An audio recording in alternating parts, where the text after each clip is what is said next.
நம்ம இட்லி தோசைக்கு மாவு அரைக்கும்போது ஃபஸ்ட் நாள் நம்ம அரைச்ச உடனேயே இட்லியை சுட்டுடுவோம். அதுக்கு பிறகு நம்ம மாவு மிச்சம் இருக்கிறத எத்தனை நாள் மிச்சம் இருக்கோ அத்தனை நாளும் தோசையாக தான் நம்ம ஊற்றுறது மாதிரி இருக்கும். இட்லிக்கு நம்ம சாஃப்டாக வராது மாவு ஊற்றுனா அப்படின்னு ஒரு நாள் மட்டும்தான் இட்லி ஊற்றுவோம். ஆனால் இந்த மாதிரி நம்ம இட்லி ஊற்றும் போது எத்தனை தடவை நம்ம மாவு இருக்குது அப்படின்னு இட்லி ஊற்றினாலும் இட்லி ரொம்ப சாஃப்டாக இருக்கும். இந்த மாதிரி ஹோட்டலில் செய்கிறது மாதிரி ஒரு சாம்பாரும் இது கூட செஞ்சு இப்படி புட்டு எடுத்து நம்ம சாப்பிடும்போது அவ்வளோ டேஸ்ட்டாக இருக்கும். இங்கே பாருங்கள் இட்லி எப்படி இருக்குதுன்னு நான் எடுத்து காமிக்கும் போதே தெரியுது. மாவு இந்த அளவில் நான் சொல்கிற மெத்தடில் நீங்கள் அரைச்சி பாருங்கள், சூப்பராக டேஸ்ட்டாக இருக்கும் இட்லி. அஸ்ஸலாமு அலைக்கும், நான் பானுமா. எல்லாரும் எப்படி இருக்கிறீங்க? நல்லா இருக்கிறீங்களா? இப்போ நான் ரேஷன் அரிசியும் இட்லி அரிசியும் கலந்து தான் நான் போட்டிருக்கேன். 3 கப்பு ரேஷன் அரிசி, 2 கப்பு இட்லி அரிசி, அதே மாதிரி 1 கப்பு அளவு உளுந்து, கொஞ்சமாக இதில் வெந்தயம். இது ரெண்டையும் நல்லா ஒரு 2 தடவை கழுவி எடுத்துக்கோங்க.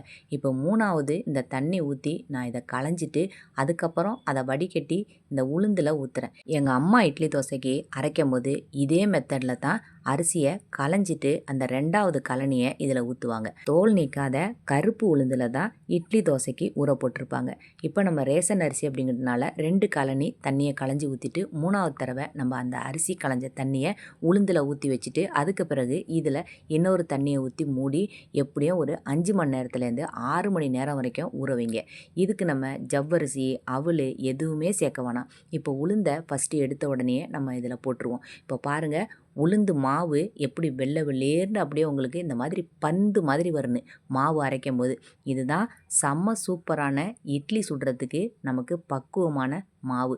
இங்கே பாருங்கள், நான் இதை சரவணா ஸ்டோரில் இந்த மாதிரி முழுசாக மளிகை கடை சாமான்லாம் வாங்கிடுவேன். அதில் தான் வாங்கியிருந்தேன். அரிசி மாவை இந்த மாதிரி அரைச்சி எடுத்துக்கோங்க.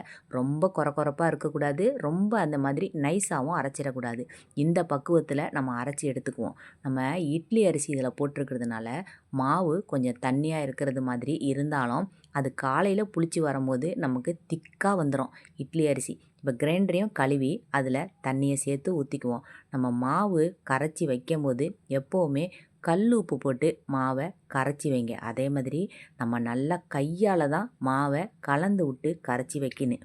ஆப்பையால் மாவை நம்ம கலந்து விட்டு நம்ம வச்சோம்னாக்கா நமக்கு அந்த அளவுக்கு இட்லி புளிச்சு வராது, சாஃப்டாகவும் இருக்காது. கையால் நல்லா அடித்து விட்டு கலந்து நம்ம மூடி வச்சு ஒரு 6 மணி நேரம் இட்லி மாவு நல்லா புளிச்சு வரட்டும். இப்போ இட்லிக்கு நம்ம தட்டில் துணியை எப்படி வெட்டுறது அப்படின்னு வெட்ட தெரியாமல் நிறைய பேர் கண்ணாப்புனான்னு வெட்டுறது மாதிரி இருக்கும். ரவுண்டு ஷேப்பில் வர்றதுக்கு துணியும் நமக்கு வேஸ்ட் ஆகுறது மாதிரி இருக்கும். அதெல்லாம் இல்லாமல் இந்த மாதிரி வெள்ளை துணியை ஒரு 4ஆக மடக்கிட்டு அதையும் மறுபடியும் மடக்கிக்கோங்க. மடக்கிட்டு இந்த இட்லி தட்டு அப்படியே சென்டரில் வச்சுட்டு இந்த மாதிரி வச்சு பார்த்தீங்கன்னாக்கா அப்படியே மீதம் இருக்கிற துணிலாம் நமக்கு இந்த சைடு வந்துடும்.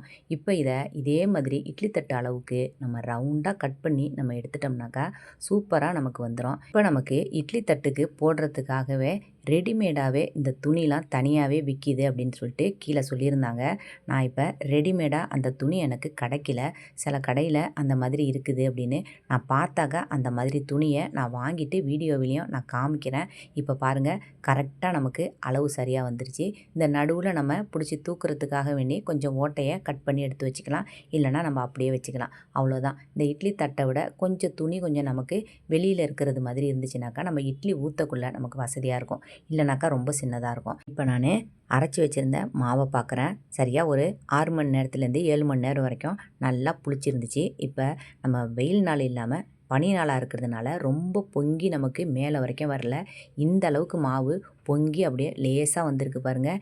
இப்போ இதை தான் நம்ம கலக்கவே கூடாது. இந்த இட்லி மாவை கலக்கிட்டு நம்ம ஊற்றும்போது இட்லி நமக்கு அப்படியே புட்டு நம்ம எடுக்கும்போது அப்படியே ஸ்பாஞ்ச் மாதிரி நமக்கு வரும். கலக்காமல் அப்படியே மேலே உள்ள மாவை மட்டும் எடுத்து ஊற்றுங்க.